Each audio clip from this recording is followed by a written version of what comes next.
My guest tonight was on Australian Idol back in the day. She was a breakout star on RuPaul's Drag Race, and earlier this month, OMG, this fully happened to her. I can now reveal the housemate with the most votes, and the winner of Celebrity Big Brother is...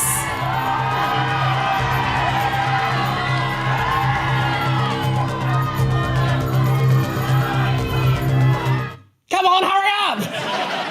Courtney! Courtney, you are our winner!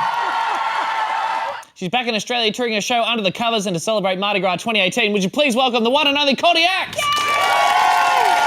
Yes, Queen! I've got that audio loop in my white noise machine to help me go to sleep at night. The winner is Courtney Act.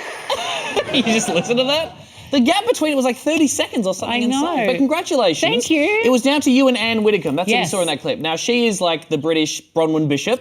She's a Conservative politician. She's opposed every single equality measure for LGBT people during her 23 years in office. Yeah. She opposes trans rights, thinks you can cure homosexuality. How did you get on with Anne? Oh, we were best mates. Best mates.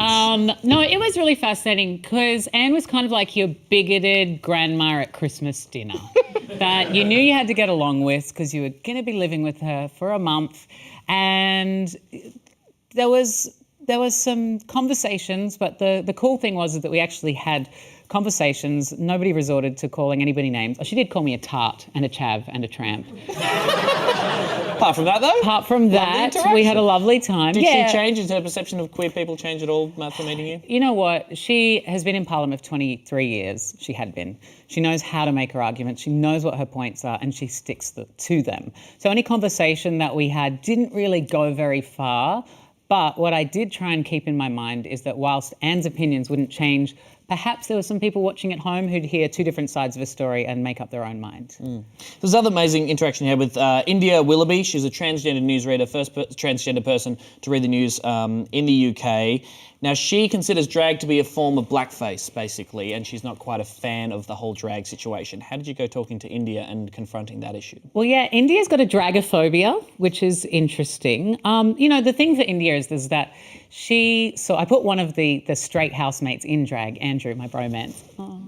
I digress. And it was interesting because he came out and she froze. He came out? Wow! No. See, it works, everybody! He came out in drag. I put him in drag, and India, just sat there sort of frozen and had glasses on, a little tears streamed down her cheeks. And I understood her struggle because she saw a room full of people laughing at a man dressed as a woman. And, you know, there is some confusion between drag and trans, and it was challenging, but I was just glad that I was there as an ally for India to sort of explain some of the nuances of gender and sexuality to some of the housemates. And like, talking about, you know, people in the public eye in 2018, and I thought, oh, they'll get it. And they didn't. But they were willing to listen and willing to learn, so that was nice. Well, different parts of the world are at different stages. You've spent a lot of time in the UK and the US, and you sort of said Australia is still really dragging behind on the conversation around gender and fluidity and the spectrum of gender. Yeah. How bad is it exactly? As someone who identifies as gender fluid or gender queer and is constantly leading these conversations, how far have we got to go?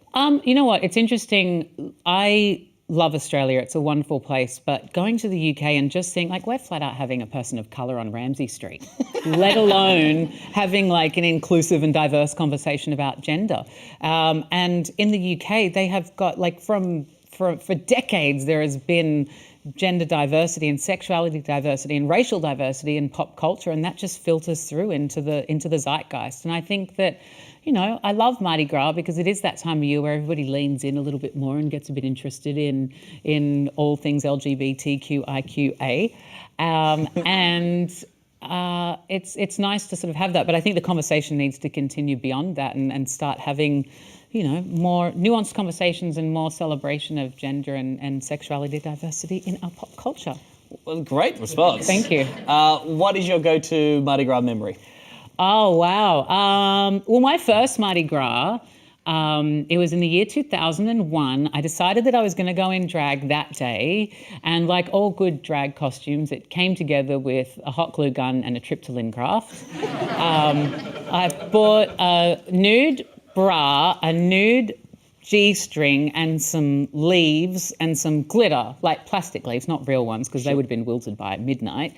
And I hot glued them to my bra, and I went as Eve, in case you're wondering.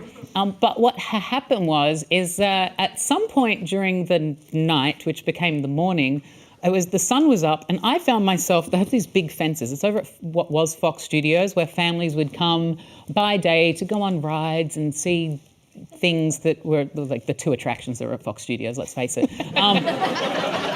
But I found myself somehow like not on the Mardi Gras side of the fence, but on the other side of the fence. The family side? The family side. And I've got this giant hair on with these 3 leaves barely clinging to my body with the hot glue. Because let me tell you, it gets hot in the RHI. Oh, girl. And I know. And I was like trying to convince the security guard, I'm like, I'm meant to be on that side of the fence. And he was like, where's your ticket? And I was like, this is my ticket! Did you know I just turned up to Fox Studios in a new G-string and 3 leaves? Yeah. Oh, but I eventually got back on the other side. One of my friends took a little photograph on his, disposable camera, because that's what we used back then, of me like climbing under the fence. Yes. Thankfully, I'm svelte and thin. Right, so then at a drug-fueled orgy, I assume. Now, you're going to be back a bit Always. later on the show to perform for us. Thank you very much for being here. But for now, please thank her, Courtney Act, everyone. Yay!